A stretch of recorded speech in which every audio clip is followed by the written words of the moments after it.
கேள்வி பார்வையாளருக்கு வணக்கம். இந்த நேர்காணலில் நான் சந்திக்க இருக்கும் சிறப்பு விருந்தினர் அண்ணா திராவிட மக்கள் முன்னேற்ற கழக பொதுச் செயலாளர் வழக்கறிஞர் பசுமன் பாண்டியன் சார். வணக்கம். வணக்கம். தொடர்ந்து இவிஎம் குறித்து பல்வேறு சந்தேகங்களை கிளப்பி இருக்கீங்க. இன்றைக்கு முதல்வராக இருக்கக்கூடிய விஜய் அவனுடைய வெற்றி என்பது செல்லாத ஒரு வெற்றி தான். அவர் ஜெயிச்சதிலே பல்வேறு திருமுறைகள் நடந்துக்கிற மாதிரி பல்வேறு கருத்துக்கள் வழங்கிட்டு வரீங்க. அதனுடைய துறைச்சியில் இன்னைக்கு ஏதாவது அப்டேட் இருக்காங்க சார்? இவிஎம் விஷயமாக தொடர்ச்சியா நான் பேசிட்டு வர்றேன். நம்ம அப்துல் கலாம் ஆலோசகர் மரியாதைக்குரிய பொன்ராஜ் பேசுறாரு, நம்ம ஐயநாதன் பேசுறாரு. மத்தால ஏன் பேச மறுக்கிறாங்கன்னு தெரியல. இந்த தோல்வியை ஒத்துக்கிட்டீங்களான்னு தெரியல. எங்க ஸ்டாலின் குளத்தூர்ல நன்றி சொல்ல வந்தது 4 மணி நேரம் 5 மணி நேரம் கூட தகவல் இல்லை. போஸ்டர் கிடையாது, வாட்ஸ்அப் செய்தி கிடையாது, முகநூல் செய்தி கிடையாது. ஒன்று சொல்றேன், கேட்டுக்கிறேங்க. அவர் நன்றி சொல்ல வர்றேன்னு சொன்னது தொகுதி மக்களுக்கு ஒளிபெருக்கி வைத்து அலௌன்ஸ் பண்ணல. கோட்டருக்கு ஆள் சேர்க்கல, பிரியாணி கொடுக்கல, வேன்ல ஏற்றிட்டு வரல. ஆனா அதே நம்முடைய முன்னாள் முதலமைச்சர் ஸ்டாலின் ஓட்டு கேட்க வரும்போது நம்முடைய PK சேகர் பாபு ஏற்பாடால் அங்க கோட்டு கொடுத்தோம், பிரியாணி கொடுத்தோம், காசு கொடுத்தோம், கூட்டத்தை சேர்த்தோம். ஆனால் அன்றைக்கு நம்முடைய தளபதி ஸ்டாலினை பார்க்க வந்ததை விட 3 மடங்கு கூட்டம். யாரும் அழைக்கவும் இல்லை, கூப்பிடவும் இல்லை, வேன் அனுப்பல, காசு கொடுக்கல, கோட்டு கொடுக்கல, பிரியாணி கொடுக்கல, பகுதி செயலாளர், வட்ட செயலாளர், கிளை செயலாளர் யாரும் போய் கூப்பிட்டு வரல, மாவட்ட செயலாளர் போய் ஏற்பாடு பண்ணல. திராவிட முன்னேற்ற கழகத்தின் தலைவர் ஸ்டாலின் நன்றி சொல்லி வருகிறார். குளத்தூர்ன்றது காட்டு தீயாக மின்சாரத்தை விட வேகமாக பரவி மக்கள் அலைமோதிய காட்சி. அது ஒன்னே சாட்சி. இவிஎம் தான் குளத்தூர்ல பாபு வெற்றி பெற வைத்து. என்ன வேணும் உங்களுக்கு சாட்சி? அலையலையாக இன்றைக்கும் குளத்தூர் தொகுதி மக்கள் இப்பொழுது யாருக்கு பேசினாலும் நண்பர்கள் இருக்கிறாங்க. எங்க கட்சி அண்ணா திராவிட மக்கள் முன்னேற்ற கழகம் இருக்கு, திராவிட முன்னேற்ற கழக நண்பர்கள் இருக்கிறாங்க, இன்னும் சொல்ல வேண்டால் அதிமுக கூட நண்பர்கள் இருக்கிறாங்க. யாருமே நம்ப மறுக்கிறார்கள். ஏதோ அதிர்ச்சி அடைஞ்ச மாதிரி ஒருத்தரும் பேசுறாங்க. இன்னைக்கு இந்த டில் டைம் வரைக்கும் நம்பவே முடியல ஸ்டாலின் தோத்தது. ஸ்டாலினுக்கு எதிராக இவ்வளவு வாக்குகள் விழவே இல்லை என்பதுதான் நிதர்சனமான உண்மை. ஸ்டாலினுக்கு ஏற்பட்டதுதான் தமிழ்நாடு முழுவதும் இவிஎம்மால் இந்த தற்கூரி ஆட்சி ஏற்பட்டு. தற்கூரிக்கு செல்வாக்கு இல்லை, பெருத்த அலை இல்லை, எதுவுமே கிடையாது. அந்த இவிஎம் எதிர்த்து போராடுவதற்கு மக்கள் தயாரா இருக்கிறாங்க. ஏன் அரசியல் கட்சி தலைவர்கள் தயாரா இல்லைன்ற கேள்விய எங்க மாதிரி ஆள்கிட்ட கேட்கிறாங்க பொதுமக்கள். நூற்றுக்கணக்கான போன், ஆயிரக்கணக்கான போன் வெளிநாட்டிலிருந்து பெரும் பெரும் சாப்ட்வேர் இன்ஜினியர்கள் எல்லாம் கேட்கிறாங்க. ஏங்க இவிஎம் எதிர்த்து கர்நாடக அரசு தடை செய்ய வேண்டும் என்று தீர்மானம் போட்டு இவிஎம் தேவையான தீர்மானம் போடுது. ஆம் ஆத்மி இவிஎம் எதிர்த்து போராடி பஞ்சாப் சண்டிகார்ல உள்ளாட்சி தேர்தலில் பாஜகவை கடைசி இடத்துக்கு சுயேட்சையோட கீழே தள்ளிருச்சு. இந்தியா முழுவதும் முற்போக்கு சக்திகள் இவிஎம் தடை செய், பேன் செய், தடை செய்கின்ற போராட்டத்தை முன்னெடுக்கிறாங்க. தமிழ்நாட்டில் மட்டும் பெரும் அரசியல் கட்சிகள் ஸ்டாலின் இவிஎம்மால் தோற்கடிக்கப்பட்டார், பாபுவால் அவரை தோற்கடிக்க எத்தனை முறை பாபு பிறவி எடுத்து வந்தாலும் சரி, எங்களுக்கு மறுபடியும் நம்பிக்கை இல்லை. அவர் எத்தனை பிறவி எடுத்தாலும் ஸ்டாலினை குளத்தூர்ல தோற்கடிக்க முடியாது. ஆனா தோற்கடிக்கப்பட்டிருக்கார். ஸ்டாலின் மட்டுமல்ல, அதிமுக வாக்குகள் திருடப்பட்டிருக்கிறது, திராவிட முன்னேற்ற கழக வாக்குகள் திருடப்பட்டிருக்கிறது. விஜயுடன் தேர்தலுக்கு முன்னாடியே கள்ள கூட்டணி வைத்தவர்களும் சிலர் வெற்றி பெற்றிருக்கிறாங்க. இதான் உண்மை.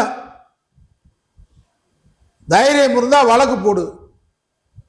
நான் வழக்கை சந்திக்கிறேன். அந்த வழக்கு மூலமா நான் கேட்கறதுக்கு எல்லாத்தையும் கொண்டு வந்து ப்ரொடியூஸ் பண்ணணும். தேர்தல் ஆணையம். தேர்தல் ஆணையம் என்பது ஒரு அட்டானமஸ் பாடி, ஒரு தன்னாட்சி அமைப்பு. ஆனால் இன்றைக்கு தேர்தல் ஆணையம் முழுக்க பாஜக மோடியும் அமித்ஷாவும் என்ன சொல்றாங்களோ அந்த வேலையை செய்யக்கூடிய கைக்கூலி அமைப்பாக ஜனநாயகத்தை படுகொலையில் தள்ளக்கூடிய இவிஎம் மூலமாக இந்த நாட்டில் வாழக்கூடிய குடிமக்களுடைய வாக்குரிமையை பறிக்கின்ற, ஜனநாயகத்தை குழியில் தோண்டி புதைக்கின்ற வேளையில் இவிஎம் இயந்திரத்தின் மூலமாக மடைமாற்றம் செய்து தேர்தல் முடிவுகளை மாற்றுகின்ற ஒரு சர்வதிகார போக்கோடு தான் இன்றைக்கு பாஜக செயல்படுது. நான் ஏற்கனவே சொன்னேன், பாஜக வர முடியாத மாநிலங்கள்ல உப்புக்கு செப்பானியா இருக்கக்கூடியவனை ஆதரிச்சு அவனை வர வைக்கிறது. அப்புறம் 2 தடவை 3 தடவை கழிச்சு அவங்களே ஆட்சி பிடிக்குது. அதாவது மேற்கு வங்காளம் கம்யூனிஸ்டை வீழ்த்தி திரிணாமுல் வீழ்த்தி பிஜேபி, ஆம் ஆத்மியை காங்கிரஸ் வீழ்த்தி ஆம் ஆத்மி, அப்புறம் ஆம் ஆத்மியை காலி பண்ணிட்டு அந்த இடத்துக்கு பிஜேபி. இங்கே ஒரிசா நவீன் பட்நாயக், மகாராஷ்டிரத்தில் உத்தவ் தாக்கரே, சிண்டே, இப்ப பிஜேபி. இது அவங்களுடைய இவிஎம் மூலமா செய்யறது. 2029 ஒரே நாடு ஒரே தேர்தல். இந்த தேர்தல் வரும்போது இங்கே தாவேகாவை அமர வைத்திருக்கிறார்கள்.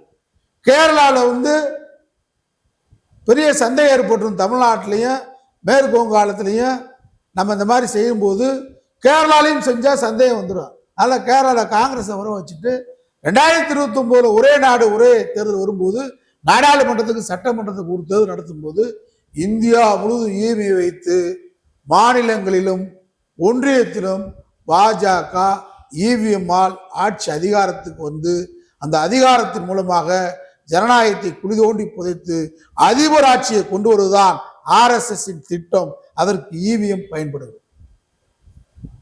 இதை எப்படி மறுக்க முடியுமா? நீங்க இப்ப கேரளாவை சேர்ந்த ஒருத்தர், அவர் பேரு விபின் ஜான் நினைக்கிறேன், அவரு கர்த்தார்ல இருக்காராம். ஒரு வீடியோ போட்டிருக்காரு. அந்த வீடியோவில் அவர் என்ன சொல்றான்னு கேட்டா, அந்த இவிஎம் மிஷின் ஒன்று நம்ம பார்க்குறோம். வாக்களிக்க போகும்போது வாக்குச்சாவடியில் இவிஎம் மிஷின் இருக்கும். அந்த பக்கம் இந்த பக்கம் விவிபேட் இருக்கு. விவிபேட்ல நம்ம யாருக்கு ஓட்டளிக்கிறோமோ அது விழுந்துடும். அதை எண்ணுங்கன்னு சொன்னா தேர்தல் ஆணையம் இதுவரைக்கும் எங்கேயும் என்ன மறுக்குது. இதே ஃப்ராடுக்கு அர்த்தம். தேர்தல் ஆணையம் ஒத்துக்கிறது. விவிபேட் எங்கேயாவது ஒத்துக்கிறதுக்கு உச்ச நீதிமன்றம் உத்தரவிடுகிறதா? நாம் சந்தேகிக்கிறோமே இந்தியா முழுவதும் விவிபேட் என்ன வைப்பும் சொல்றோமே, எங்கேயாவது உச்ச நீதிமன்றமோ தேர்தல் ஆணையமோ நியாயமான முறையில மக்கள் யாருக்கு ஓட்டு அளிச்சோம்ன்றது எனக்கு ரிசீவ் வேணாமா? ரிசிப்ட் எனக்கு வேணாமா? ஜனநாயக நாடு. எனக்கு நான் யாருக்கு ஓட்டு போட்டேன்றது எனக்கு தெரிய வேணாமா? அப்ப இதே ஜனநாயகத்தில் மிகப்பெரிய தவறு இல்லையா? உச்ச நீதிமன்றமோ பல்வேறு வழக்குகள் நம்ம தாக்கல் பண்ணியிருக்கோம். ஆனா விவிபேட் என்ன சொல்ல மாட்டேன்றாங்க. அதே மாதிரி நீங்க பாத்தீங்களாக்க எல்லாரும் கவனிக்க வேண்டிய விஷயம், இவிஎம்ல ஒன் டைம் ப்ரோக்ராம் பண்ணியாச்சுன்னா அதில் மாற்ற முடியாது அப்படின்னு சொல்றாங்க. தேர்தல் ஆணையம் சொல்லுது. விவிபேட்ல விழுகிறது அப்படியே விழுகும். அதனாலதான் நம்ம சொல்ற சந்தேகம் இவிஎம்ல மாத்தலாம் அப்படின்னு சொல்றோம். 5 ஓட்டு உதயசூரனுக்கு விழுந்தா 6வது ஓட்டு உதயசூரனுக்கு போட்டா அது விசிலுக்கு போகுது. 4 ஓட்டு ரெட்டலைக்கு விழுந்தா 5வது ஓட்டு போட்டா ரெட்டலைக்கு போட்டா அந்த 5வது ஓட்டு விசிலுக்கு போகுதுன்னு சொல்றோம். ஆனா விவிபேட்ல அப்படியே தான் விழுகும். அதனால விவிபேட் என்ன கூடாதுன்னு சொல்றாங்க. ஆனா சில இன்ஜினியர்ஸ் என்ன சொல்றாங்கன்னா, இந்த இவிஎம் மிஷின்லயே நீங்க ஒன் டைம் ப்ரோக்ராம் பண்ணிட்டதுனால நீங்க அதை எண்ண முடியாது, அதுல தப்பு பண்ண முடியாதுன்னு சொல்றாங்க. இதை ஒத்துக்குருவோம். இன்னொரு மிஷின் இருக்கும், அதை யாரும் பார்க்கறது 3 இருக்கும் வாக்குச்சாவடி இயந்திரத்தில். இவிஎம், விவிபேட், இன்னொன்று SLU. SLUன்னு என்னன்னா, நீங்க அதில் இந்த சிம்பிள் சின்ன இருக்குல்ல லோடு யூனிட், அவன் அதை யூனிட் பண்ணி வைப்பான். இது தேர்தல் ஊழியர்களுக்கு தான் இந்த விஷயம் தெரியும். இன்டர்நெட்டில் அது ஒன்று தான். இது ரெண்டுமே இவிஎம்முக்கும் விவிபேடுக்கும் இன்டர்நெட் கனெக்ஷன் கிடையாது. ஆனால் இந்த SLU அப்படின்னு சொல்லக்கூடிய இதுக்கு இன்டர்நெட் கனெக்ஷன் உண்டு. இதை தேர்தல் ஊழியர்கள் தேர்ந்தெடுக்கப்பட்ட பாஜக தேர்தல் ஆணையத்துக்கு வேண்டிய ஊழியர்களை வச்சு இதில் பண்ணலாம். இந்த சிம்பிள் லோடு யூனியன் பண்ணுறான் பார்த்தீங்களா, எந்த சின்னத்தை உதயசூரியன் ரெட்டலை அப்படி வைக்கிறான்ல அதில் பண்ணலாம், அது இன்டர்நெட் கனெக்ஷன் அப்படின்றான். இதில் சீரியல் நம்பர் இருக்குது, இதில் இந்த எஸ்எல்யூவில் சீரியல் நம்பர் இருக்குது. இதை வச்சு இந்த போட்டிடும் சின்னத்தை வைக்கிறதுல செய்யலாம் அப்படின்னு சொல்கிறாங்க. இதில் வந்து இந்த லேப்டாப்பு பென்ட்ரைவ் மூலமாக இந்த இன்டர்நெட் கனெக்ஷன் இருக்கிறனால இதில் தான் தவறே நடப்பதாக அவர் விபின் ஜான் சொல்கிறார். இப்போ வெளியிட்டிருக்கார். தேர்தல் ஆணையம் மூச்சு விடுதா? ஏன் பெரும் அரசியல் கட்சிகள் நீங்கள் வந்து இதை பேச மாட்டேன்றீங்க? இதில் வந்து எக்ஸ்பர்ட்டான ஐடி ஊழியர்களை தான் இந்த வேலைக்கு மட்டும் வச்சிருப்பான். நம்ம பார்க்குறது விவிபேடை பார்க்குறோம், இவிஎம் மிஷினை பார்க்குறோம், இந்த எஸ்எல்இ யூனிட்டை பார்க்குறது. அதுதான் இன்டர்நெட். இது ரெண்டுமே இன்டர்நெட் கனெக்ஷன் கிடையாது. திரும்பவும் சொல்கிறேன், இந்த எஸ்எல்இ யூனிட் மட்டும் தான் இன்டர்நெட் கனெக்ஷன். இதில் வந்து இந்த லேப்டாப் பென் டிரைவர் மூலமாக எக்ஸ்பர்ட் ஐடிஐ ஊழியர்களை வச்சு இந்த வேலையை சேஞ்சஸ் புரோகிராம் பண்ணுறான். அதனால தான் குளத்தூரில் ஸ்டாலின் தோல்வியடை வைக்கப்பட்டிருக்கிறார், பினராயி விஜயன் தோல்வியடை வைக்கப்பட்டிருக்கிறார், மம்தா பானர்ஜி தோல்வியடை வைக்கப்பட்டிருக்கிறார். தமிழ்நாட்டில் திமுக 179 இடங்களில் வெற்றி பெற்ற கட்சியை தாவேகா 107 இடங்களில் வெற்றி பெற்றதாக இந்த புரோகிராம் தான் செய்திருக்கு. வழக்கு போட்டு பார்ப்போம் இல்லையா? நீங்க இந்த விபிபேடு வேணும் அப்படி கணக்கு வேணும் அப்படி சொல்ற அதெல்லாம் அவன் இல்லை. ஆனா இந்த விஷயங்கள் வந்து பெரிய ஒரு பூதமாக ஒரு மேஜிக்காக இருக்கு. இந்த விஷயம், இந்த மேஜிக்கே இந்த எஸ்எல்யூல தான் பண்றான். பெண்ணுதான் நம்முடைய ஆட்சியை திராவிட முன்னேற்ற கழகம் இழந்திருக்கிறது. மேற்கு வங்காளத்தில் மம்தா இழந்திருக்கிறார். இங்கே நிச்சயமாக பினராயி விஜயன் தோல்வி அடையவில்லை. அவர் வந்து 5-6 சுற்றுகள்ல முன்னாடி தான் பின்னாடி தள்ளுறாங்க.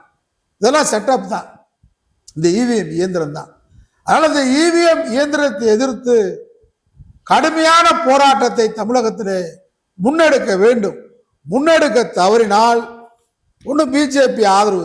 யார் வெற்றி பெறுவான்னு கேட்டால் இனிமே பிஜேபி ஆதரவு தான் வெற்றி பெற முடியும். Okay sir. அதனால பிஜேபி இந்த நாட்டை சர்வதிகாரத்துக்கு அழைத்து செல்வதற்கு தேர்தல் ஆணையத்தை கையில் வைத்துக் கொண்டு, தேர்தல் ஆணையர்களை கையில் வைத்துக் கொண்டு, இந்த எஸ்எல்யூ யூனிட் மூலமாக இன்டர்நெட் கனெக்ஷனு, இதன் மூலமாக சிறந்த ஐடிஐ ஊழியர்களை வைத்து நாடு முழுவதும் தேர்தலை மக்கள் தீர்ப்புக்கு எதிராக அநியாயமாக தீர்ப்பை வழங்கி கொண்டிருக்கிறது இவிஎம். இவிஎம் எதிர்த்து போராடாமல் ஜனநாயகத்தை மீட்க முடியாது. ஜனநாயக சக்திகள் ஓரணியில் திரள வேண்டும். நன்றி சார். நன்றி.